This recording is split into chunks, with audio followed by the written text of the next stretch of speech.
हम एक लंबे समय तक राजतंत्र में रहे, सामंतवाद में रहे, जहां जो आदमी ताकत में है उसकी वैल्यू है, वो क्या करेगा उस पर बहुत ध्यान देने की आदत नहीं है हमें।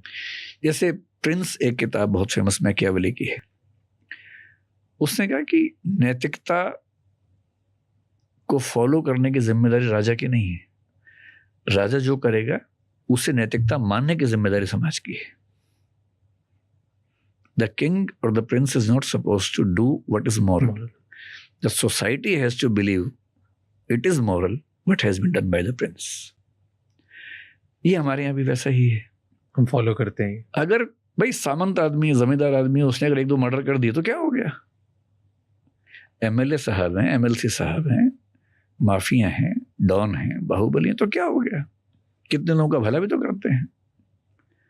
अरे कमाते हैं करोड़ों रुपए, लेकिन लाखों रुपए खर्च करते हैं गरीबों में। किसी की बेटी की शादी हो, उनके घर आ जाओ, 10,000 रुपए लेके चले जाओ। आम आदमी तो इन इमोशन से बहा हुआ है, उसकी जरूरतें पूरी हो गई, उसे क्या मतलब है कि पैसा कहाँ से आया? उसे क्या मतलब है कि संविधान नाम की किताब का सम्मान हुआ कि नहीं हुआ? आईपीसी या भारतीय न्याय संहिता बीएनएस का सम्मान हुआ कि नहीं हुआ? उसे क्या मतलब है? उसने संविधान कभी देखा भी नहीं, बीएनएस कभी देखा भी नहीं। उसने केवल देखा है उस बाहुबली को जो उसकी बेटी की शादी में पैसे देगा। तो जब इलेक्शन आएगा तो उसको वोट क्यों नहीं देगा भाई? मेरे सारे क्राइसिस तो ये दूर करते हैं। हाँ, इतना है कि अगर मैंने बदमाशी की तो मेरा क्राइसिस हो जाएगा, वो मैं नहीं करूंगा। मैं तो प्रजा वाला माइंडसेट से सदियों से आ रहा हूँ, अब भी प्रजा हूँ।